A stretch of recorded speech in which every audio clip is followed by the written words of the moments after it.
नमस्कार, जय माटो। आज चाहिँ अब यसो समय सन्दर्भिक कुराहरू मलाई पनि भन्न मन लाग्यो क्या। के कुरा अब गर्ने भन्दा पनि अब यसो मोबाइल नहेरी बस्न पनि सकिँदैन मान्छे हैन। अहिले त अब हातमा फोन बिना त अब मान्छे टोइलेट जाँदासम्म पनि मान्छे मोबाइल बोकेर गइन्छ भने अब हेर्नै पर्यो फोन त।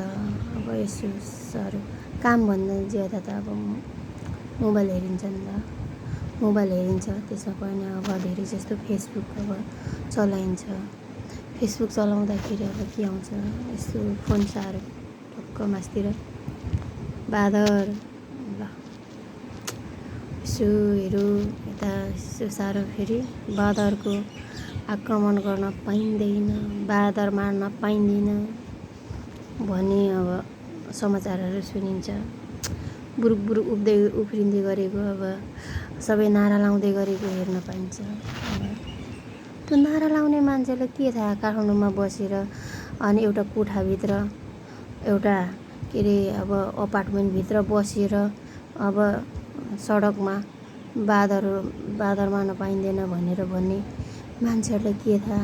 गाउँ जङ्गलको छेउमा कहिले अब खेतबारी खनेर रोपेर उमारेर त्यसपछि फल आउनुलाई कति टाइम लाग्छ, किसानले कति चाहिँ अब दुःख गरिरहेछ भनेर आउनलाई के थाहा अब हैन।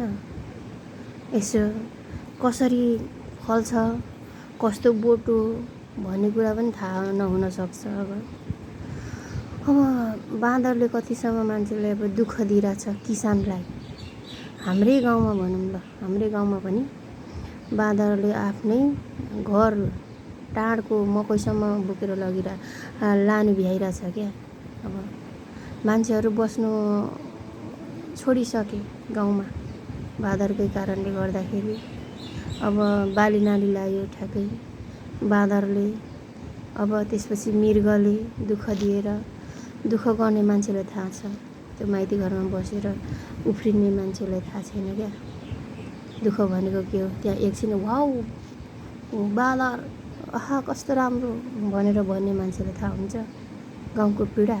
गाउँमा आउनुहोस् उफ्रिने मान्छेहरू, अब 1-2 दिन गोठाला गर्नुहोस् अनि त्यसपछि बादरको गोठाला गरेपछि त्यहाँ पर्खिनुहोस्, त्यो मान्छेहरूलाई थाहा हुन्छ। 1-2 दिन बस्ने बित्तिकै म यो बादरको काँचै मासु खान्छ भनेर फर्किन्छ क्या मान्छेहरू। जय माटो।